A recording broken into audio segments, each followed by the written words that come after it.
سابق وزیر ہریش راؤ نے تلنگانہ کے وزیر آبپاشی اتم کمار ریڈی کو ایک خط لکھا ہے۔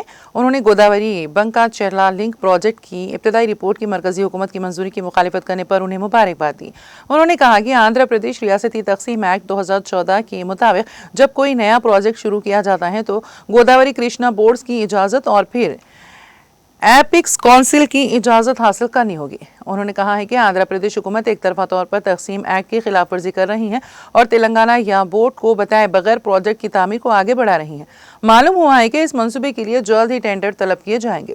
انہوں نے مرکزی وزیر جل شکتی سے اپیل کی ہے کہ وہ اس مسئلے پر بات کرنے کے لیے فوری طور پر ایپیکس کونسل کا اجلاس طلب کریں، کیونکہ آندھرا پردیش حکومت تقسیم ایکٹ 2014 کے خلاف ورزی کر رہی ہے، چونکہ یہ ریاست کے مفادات سے جڑا معاملہ ہے۔ اس لیے انہوں نے کہا ہے کہ تفصیلات اور سیاست میں گئے بغیر جلد از جلد ایک آل پارٹی میٹنگ بلائی جائے یا اس معاملے پر خصوصی قانون ساز اجلاس بلایا جائے اور اس مسئلے پر اسمبلی کے اجلاس میں پالیسی پر غور کیا جائے۔ انہوں نے کہا کہ وہ امید کرتے ہیں کہ آپ مذکورہ بالا مسائل پر توجہ دیں گے اور ریاست کے مفادات کو مد نظر رکھتے ہوئے مناسب اقدام کریں گے۔ انہوں نے واضح کیا کہ BRS سیاست کو بالائے طاق رکھتے ہوئے اس کوشش میں آپ کے ساتھ کھڑی رہے گی۔